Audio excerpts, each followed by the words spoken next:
On this episode of the Contagious Influences of America podcast, I've got two incredible filmmakers right here in the homestead. I'm talking about a couple of guys. Well, first of all, let me tell you about Adam Anders.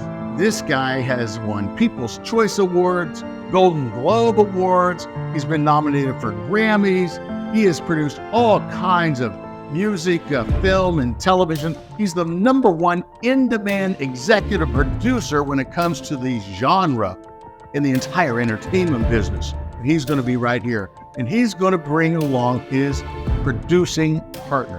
And I'm talking about a guy that is just, the two of them together are just absolutely amazing, and they're funny as all get out. Alan Powell is in the house, and they're going to be talking about something very special that hits theaters on November the 10th, and that is Journey to Bethlehem. Stay with us.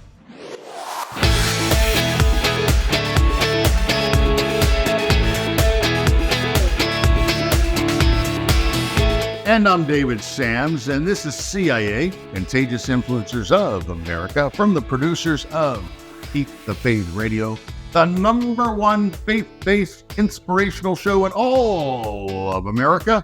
And of course, you can always check out our website at KeepTheFaith.com and our ContagiousInfluencers.com podcast website.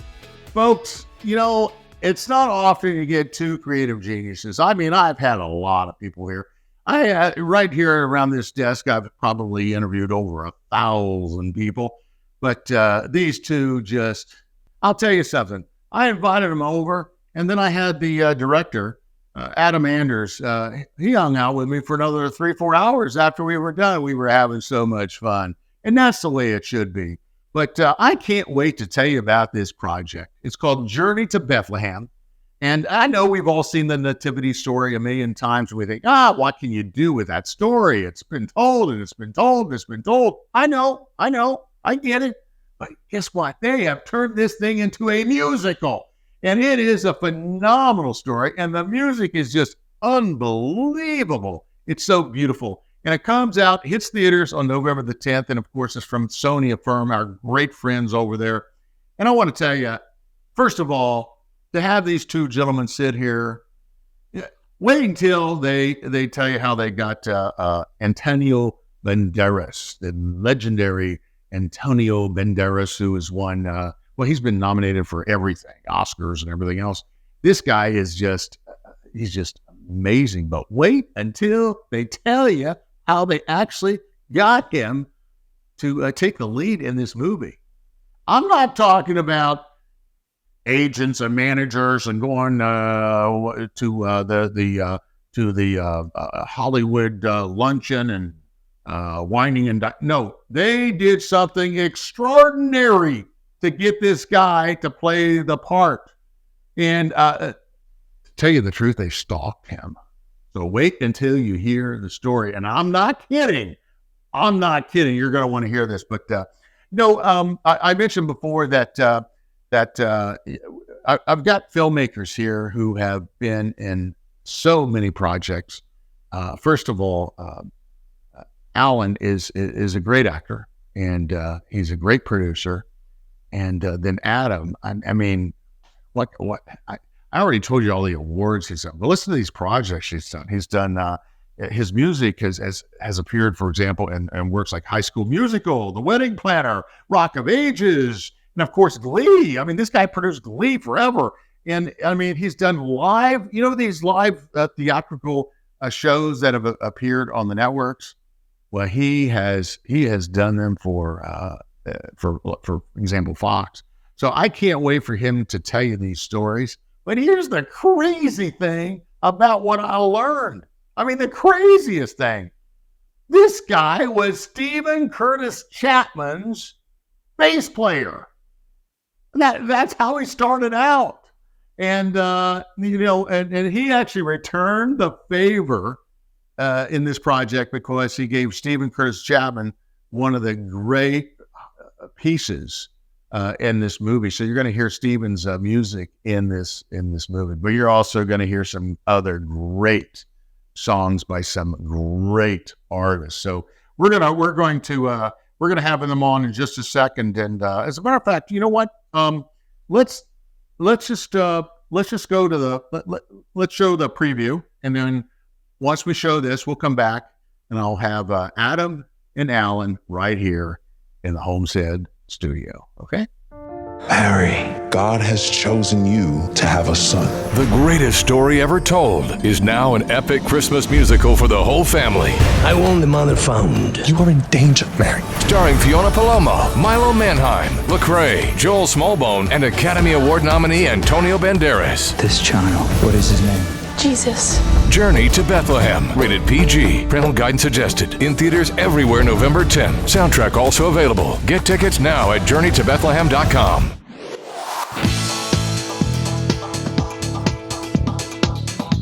Well, welcome to the Homestead, you guys. This is cool. This is big time. Thank you. Thank you for having Excited us. to be here.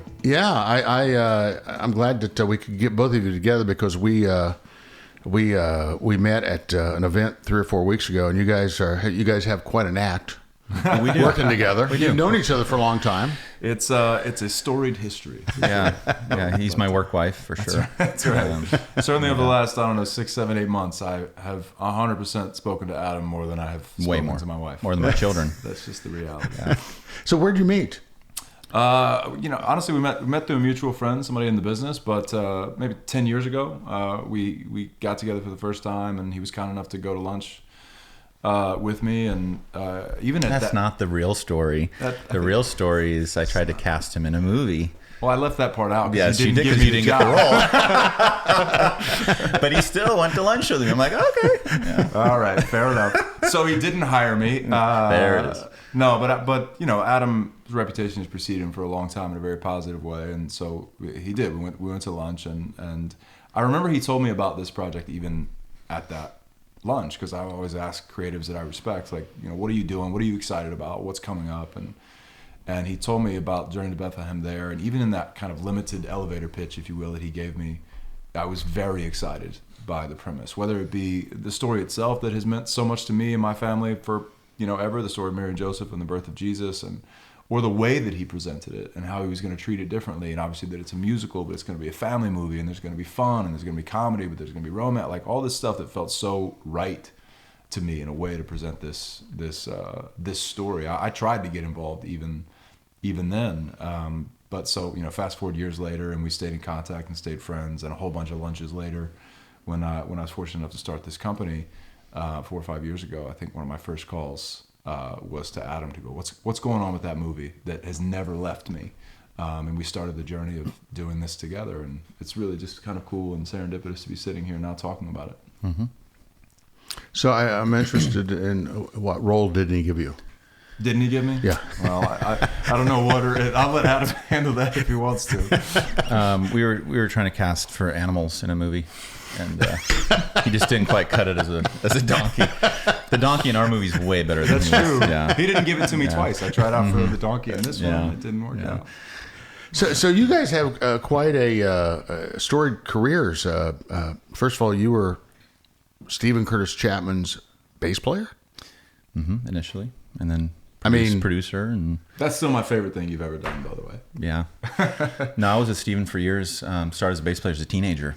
He hired me when I was very young, and it was an amazing journey with him. He was a mentor for me, really an important time in my life, and then I moved to LA and started producing and writing pop songs, and we stayed in touch all these years, and he's a big part of my life. And so did you owe him the he has a song in a movie, right? He does. The end credit song. He called in his favorite. He called it in. Yeah. No, it's it was funny because we've talked about it. It took me 17 years to get this movie made, and we've all had ideas as creatives that come and go, and we're like, oh, this will be a great idea, and then nothing happens. I must have been a bad idea. Moving on. This was the idea I could never let go of. Like, I'm making this movie if it kills me, and just it would not leave me. But it's been going so long that I wrote one of the first songs for this movie when I had just been working with Stephen, and it was like almost 20 years ago. So there's a guitar riff that it's built around that is very reminiscent of Stephen, because I was so involved in his music then, right? Because I did the Speechless album with him, and it was just part of who I was then. And as we were trying to figure out who should cover that song, I'm like, it has to be Steven. Like it's written for him. So I call him. I'm like, hey man, what are you doing next week? And he was so gracious and so excited to be a part of it. And he sounds amazing on it. Oh, well, he's It's still just getting the number awesome. ones. I know when we had the preview screening, he brought the family, the grandkids, everybody was there. Yeah, he's kind of a proud dad a little bit. He's an incredible man, which I think everybody here knows, but he just sounds so good on it. He helped finish writing it too. We didn't have a verse for it. It's this betrothal moment in the movie, and everybody sings and dances to this chorus. But I left the verses open on purpose to see, okay, who am I going to do this with as an artist later? And then, of course, we wrote it with Steven, and he did it. And then we brought We the Kingdom in as well to feature on it with him. And yeah, it's a really special track, I think. So you guys, you both have a love for musicals, and what is it that because that's if you look at your credits, well, just run down some of them for me. Some of the credits? Yeah. I started in music, so I started in a band a long time ago, but I think the combination of... Anthem Lights. The band calls Anthem Lights.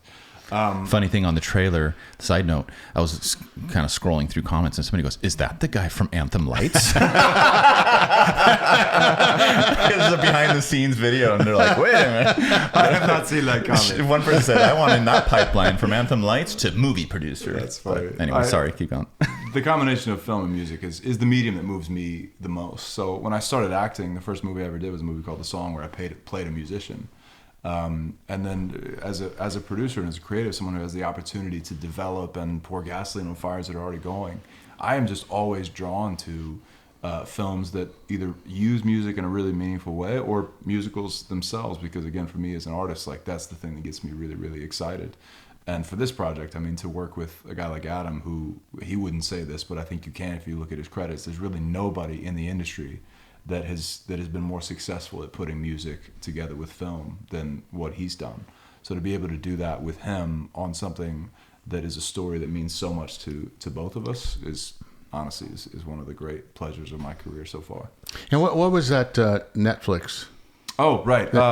We made a movie called A Week Away, which was That was really cool. Oh, thank you. I mean, that was sort of that was a musical, and that was a love story, and that had the things, and honestly, just bringing it back, like Don't we put go there. two. Well, no, not that. I wasn't gonna do that. oh, come on. He asked me to direct it. That was. I actually offered it to Adam first as a director, but in fairness, it wasn't the same script. it's not. It's not. It's a whole different thing, and things happen the way they're supposed to happen. But it's, you know, we covered 2 of Stephen Curtis Chapman songs in that movie because I've been such not just a fan of Stephen's, but truthfully been shaped and molded by his music my whole entire life. Stephen even came and did a cameo in that movie, Which oddly, I did the original. That's right. You did Super Dive. weird.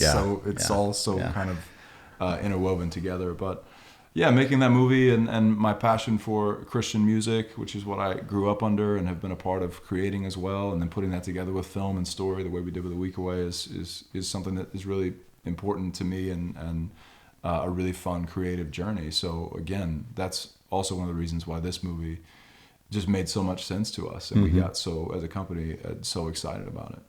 Now you're doing a TV series? Now we're turning A Week Away into a TV series. Wow. Yeah, we're doing it with Angel Studios, the guys that did The Chosen. Yeah. So it's we'll see where it goes. That's fantastic. Thank you. And your last 17 years, I mean, look how much you've put into all the credits. You did Glee? Was it Glee? I did do Glee. And you won a couple People's Choice Awards. I did. Done a lot of movies, Rock of Ages, High School Musical. Gosh, I don't even know. It's all a blur. A lot of stuff. Worked with a lot of great people. Very I'm fortunate. still trying to. I was in the TV business forever. If you told me that a bass player was going to do all of these musicals and then direct this film, and all in a short period of time, because 17 years is not. I know it probably seems like 80 years for you with all sitting in those edit bays and all night long and trying to put this stuff together and putting together the cast and overseeing this production, that production. I mean, that's a lot of work. But how in the world did I don't know. You know, it's one of the themes of the movie in Journey to Bethlehem is God has bigger plans for you than you can even imagine. And it sounds like a self-help book, actually, nothing about it. But one we all need to hear, if we're honest. But I am living proof. I studied jazz bass.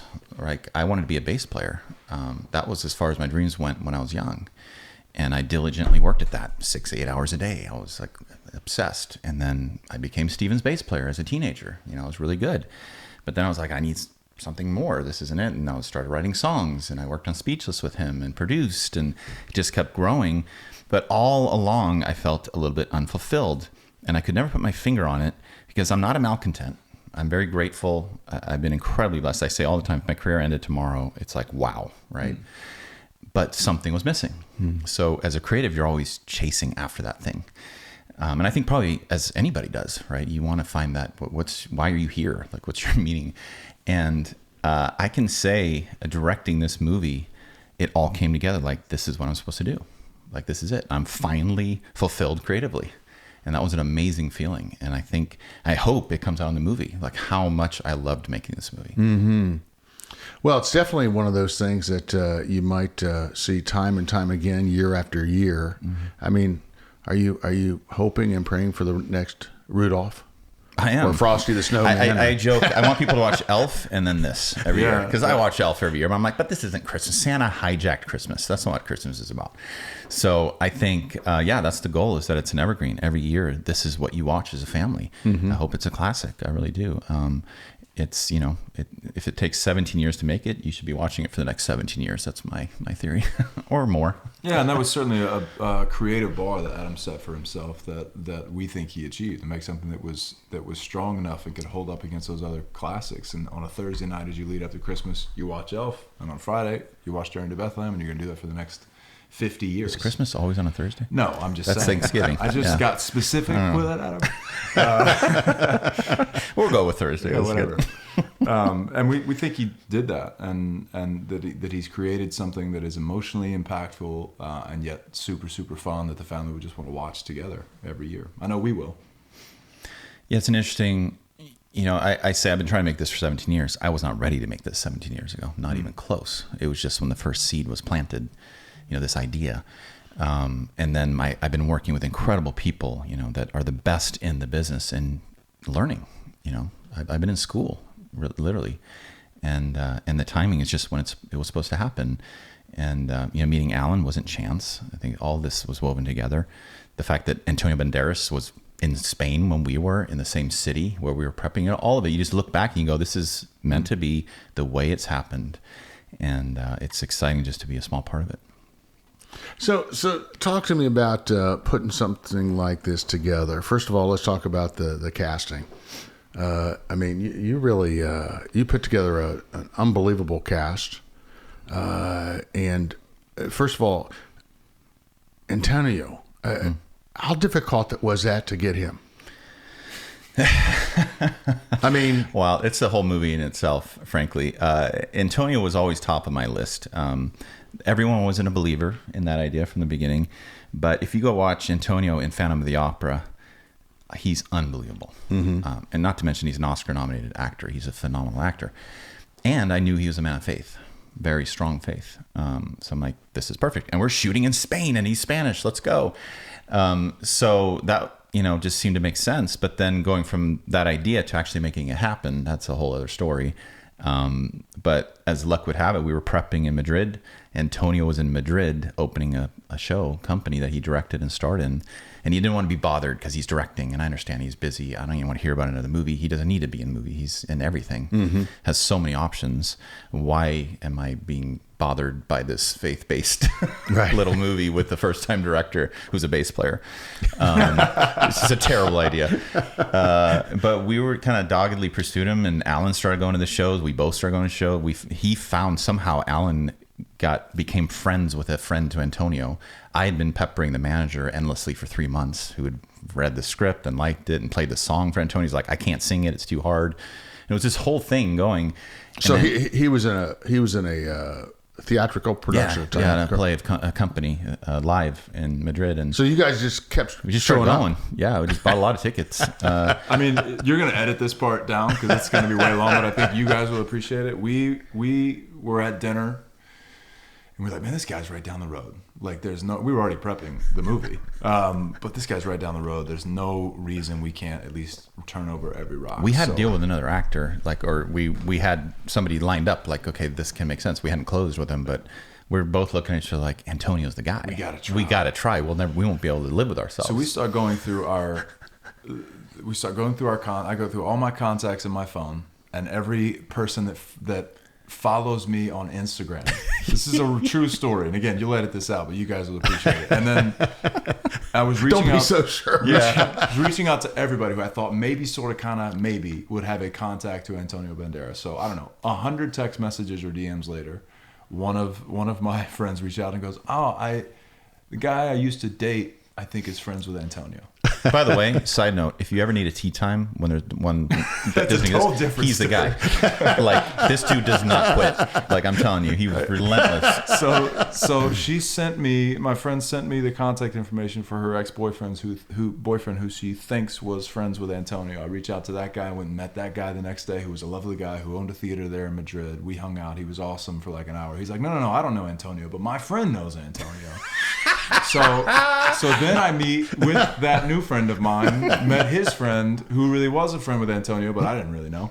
And so I go, all right, we're going to roll the dice. So we got tickets for everybody, including Adam, to the show the next night. And we took my new friend, who I didn't know 12 hours earlier, Adam, and his friend's friend, who we think knows Antonio. And we go see the show. And by the way, it's a 4-hour show in Spanish. It's a 4-hour show in Spanish, and we don't speak Spanish. There's one word in English, California. I heard that. Other than that, I'm trying, and we're working like dogs all day long too, and up all night because LA, the time change. We're not sleeping, so I'm falling asleep on the front row, and Antonio's looking at me. I'm like trying to stay awake. I can't fall asleep. Don't fall asleep. Adam sticks out anywhere he goes. He's a 6'6" I'm hard to hide, guy, man. but especially in Madrid, when there's not a lot of guys that look like Adam who are as tall What as do you mean? Adam. They're all 6'6" blondes. Yeah, exactly. So we sit through this 4-hour show with me and Adam and my new friend and his friend who might know Antonio.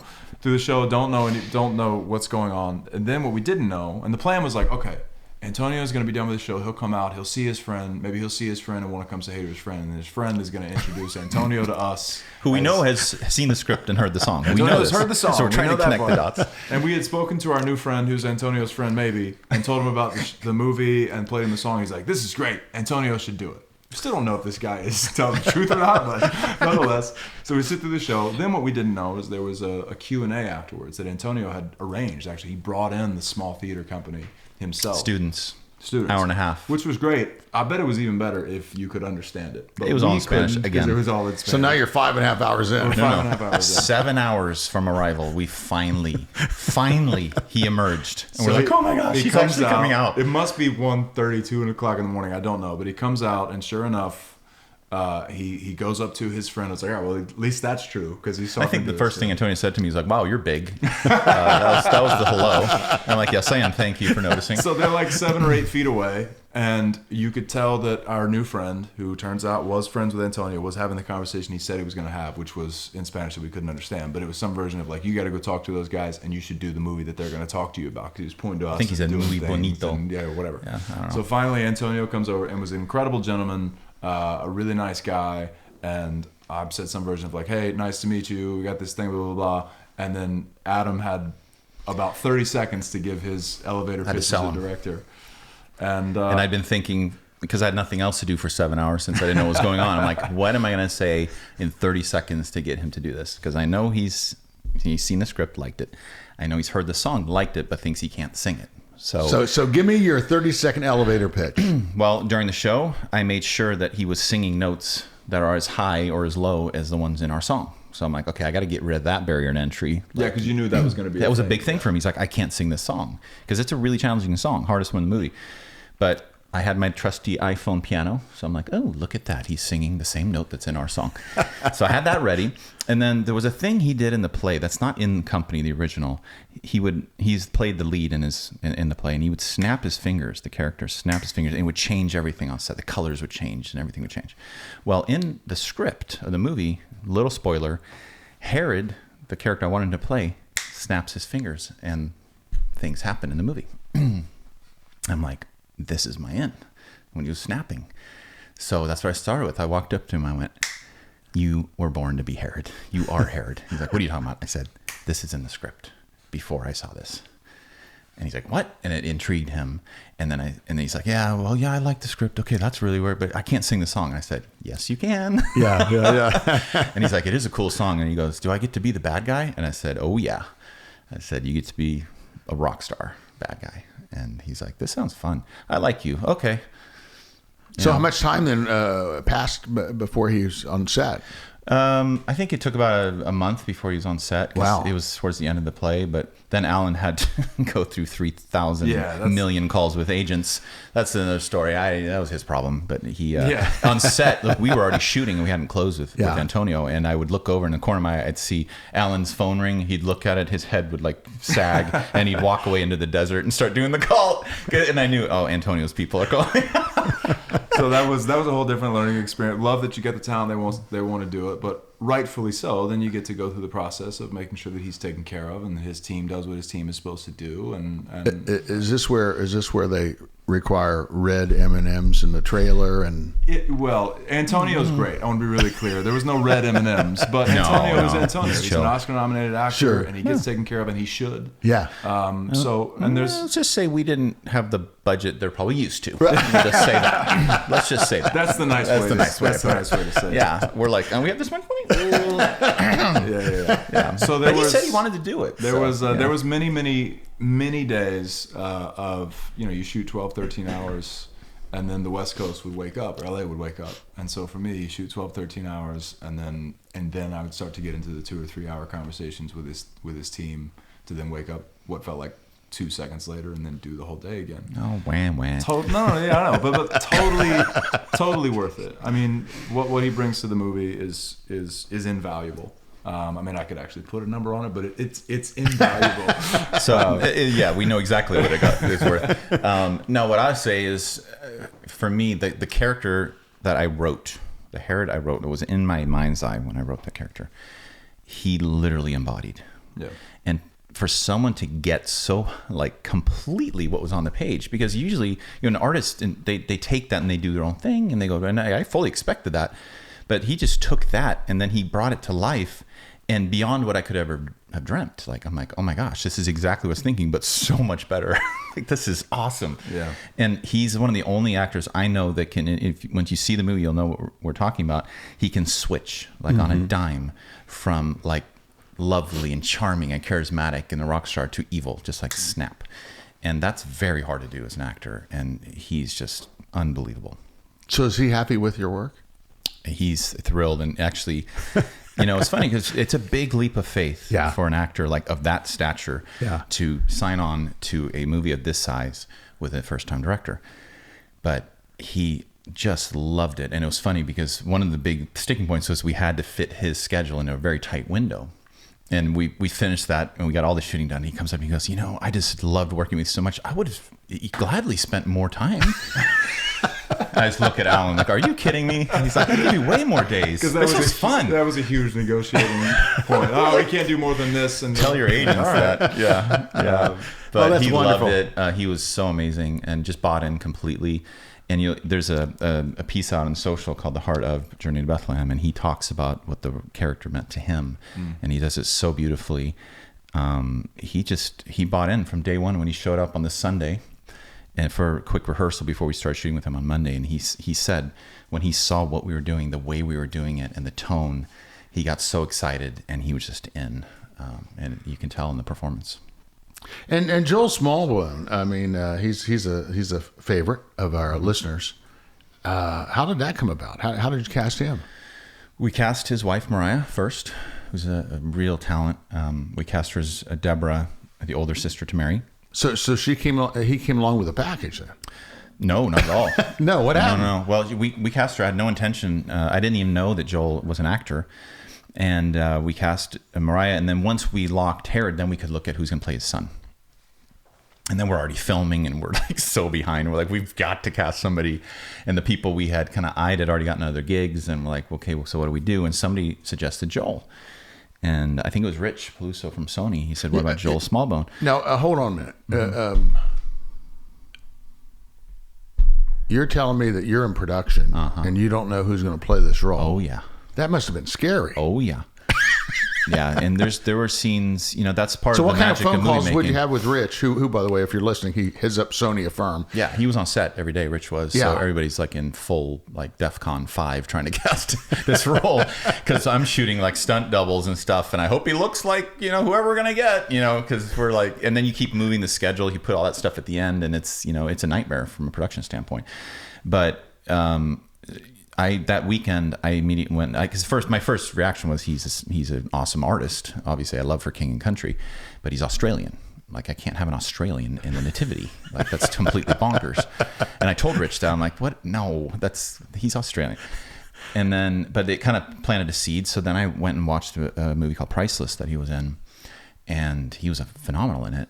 And he didn't sound Australian. I'm like, oh, okay.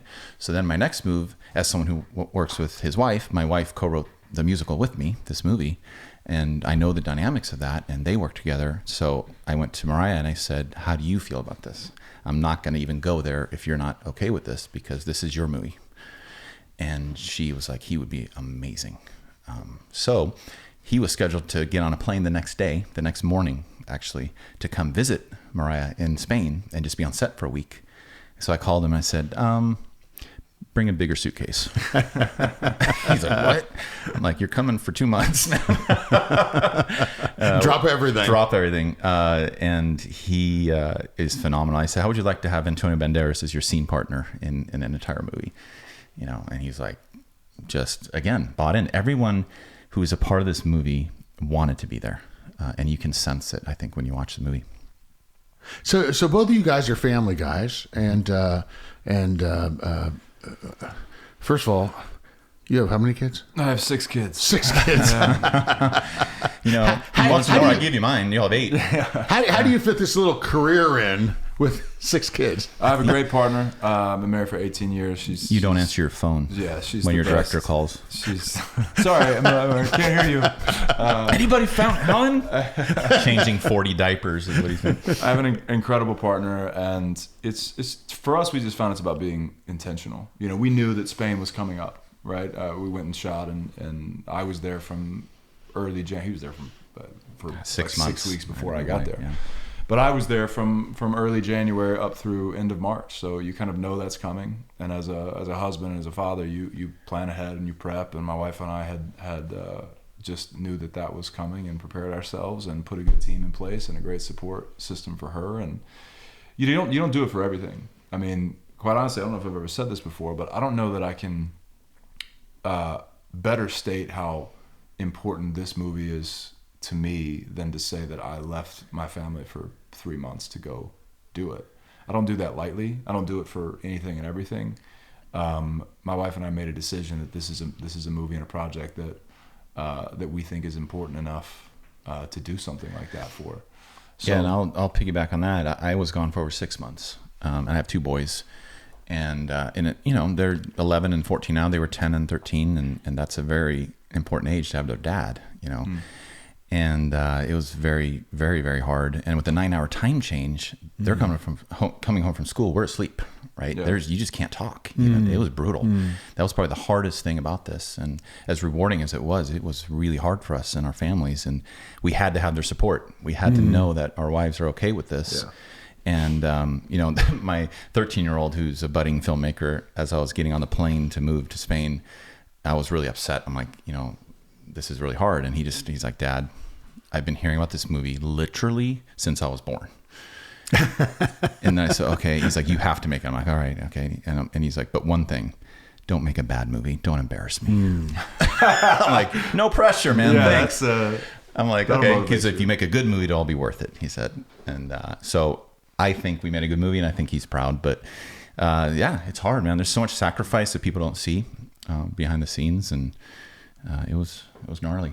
Yeah, it pushes you and forces you to get closer in some ways, and just challenges every part of your relationship. But again, I know we're both, so I had the opportunity to get to know his wife through this process as well, and I can say this, like, we both have amazing partners who support us in these endeavors. But it's not so interesting. Every day that I would speak to my wife, I genuinely felt like we were both making this movie because we were, It's very familiar for me too. It's my family's movie. My wife wrote the music with me. Like, this is our movie. And I think you feel the same. We're so invested. We're teams, you can't work in silos, for a marriage to work. I've been married 23 years now in this business. I think that's a miracle in itself. But that's what you have to be a team. You have to be in it together. You have to make decisions together. And as hard as it was, we decided to do it together. But that doesn't make it easy. It doesn't make it easy at all. And but I think it was, we decided it was worth it. But everything isn't. For sure, I would not do that again. I don't think I would do it again. Period. I think I had to for this one, but I'll bring them with me next time for sure. But it's hard. But yeah, we became wives instead. We're like. Yeah, we definitely support. No, that's funny, but it's true. We supported each other. A lot of hard times, but we have a great partnership too.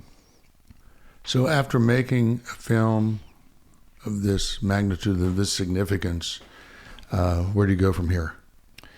Sabbatical. I do need a little break, but I'm already, the strike's over, which is great. Very so nice. Now I get to start dreaming again. Apparently you're not allowed to have ideas when a strike's going on, by the way. Can't say that I held to that, but I want to tell more stories like this. I think, making the Bible digestible, framing it in this way. And we've said all along, we didn't make a documentary. This isn't exactly what happened. They didn't break into song and dance to pop songs. But we don't know that. Well, it's true. I'm pretty sure it wasn't these songs.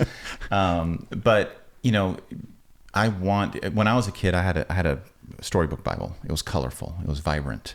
And I remember how much I looked forward to reading it, right? I leaned into the stories because of the images and the color and the beauty. And then most movies that are Bible stories are not that. There's dust, sheep grazing in dirt. There's no color. Nobody's smiling a lot of the time. I'm like, what are we doing? This is Christmas. We should be celebrating. And so for me, it was like, how do I take that magic, right?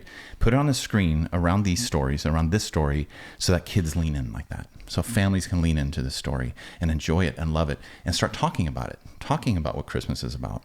Ask more questions about your faith. Get that conversation started.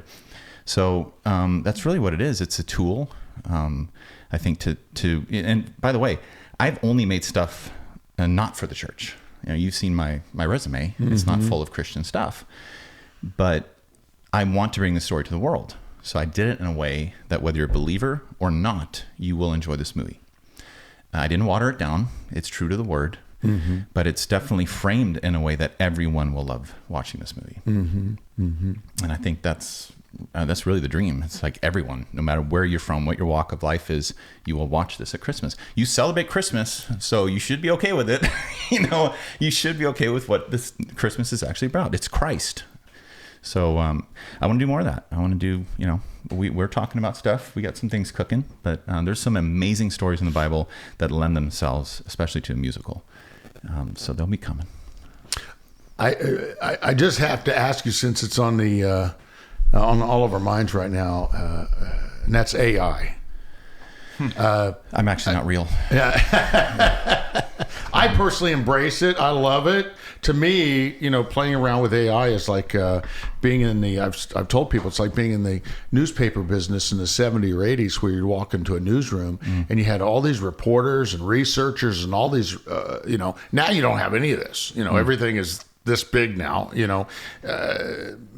Newsrooms are small. They don't have that kind of. So now you can go to this and you have the research staff. You have, right. You still have to do the grunt work. Yeah. You can't just say, make it for me. But How does that translate in your world? Well, it's not there yet. So, but I think the technology is moving so fast, it's a little scary for creatives, I think. And I think a big part of the strike has been AI has been a big sticking point, because no writer wants to be replaced by a computer. Mm-hmm. No actor wants their voice taken and be recreating. Like there's a whole slew of Glee covers out that I did not do. They don't exist, but they sound just like Glee. My production style, my arrangement style, everything, and it's crazy. So I think what we're all protecting against, it's fine to use technology to help lighten the load, maybe to get you started, whatever. But at the end of the day, computers don't have heart. They don't have soul. They don't have morality. They can't, the nuances, like in a movie like Journey to Bethlehem, there are nuances and layers to the story. There are things that a computer won't understand. There's a look that's given between two humans. A computer can't fake that. You know, there's moments between Mary and Joseph where they don't say anything. They look at each other, and we know what they're saying, right? But a computer can't do that. So I think there's always going to be, in my opinion, humans will always be needed for art. Whether a computer gets you kind of be able to fix things like ADR, if there's one line that got messed up and the actor's not available, those things, it's great to have the tools. But at least I hope we never get to the point. I ran a record company for a while, and they were bringing in apps that would write songs for you. Here's the hit songwriting app, and I thought they were kidding. I'm like, what? Are you joking right now? And they actually do it. Like, they're using these things to write hits, and it's just, to me, it's horrifying as an artist. We know that there's some people who can't sing, but if you... But this is a little further, like, and you can tell they're really bland songs, and there's no depth to it at all. You can't fake depth. You just can't. I just don't believe it. I don't think music pierces in a way that words can't, right? It goes right to your soul and it moves you emotionally. If there's something that has no emotion making it, you're going to be able to tell. It's not going to move people. So I think we're going to be okay as long as they don't create Terminators and kill us all. Wish that could happen. Yeah. Yeah. Listen, for me, I think if it's helpful, then I think it can be additive and truthfully can allow us to make film or TV look and feel bigger and have a deeper emotional impact for the audience if it's used as a tool in that capacity. But I think you nailed it when you said that you can't take the human out of art. That's what art is representing humanity through whether it be painting or a song or a film or anything that's artistic. It's because it's relating to us on some human level. So I'm not personally like really afraid of that aspect, because I just don't think it can be replicated. I do hope that the powers that be, if you will take that into account in how they treat artists, because I think that's kind of the real danger, that some of the landscape of entertainment becomes less appealing to true artists because studios or whoever are just replacing artists. I think like in animation, obviously they're not real people animated, but people were creating the animated characters. So having help to draw those faster and move quicker, and that's a great tool. But there still has to be a human guiding it, And I look at a great example, I think, is our donkey in Journey to Bethlehem is a real donkey. There's no animation, there's no tricks. It's a very different feel than if it was an animated donkey even, right?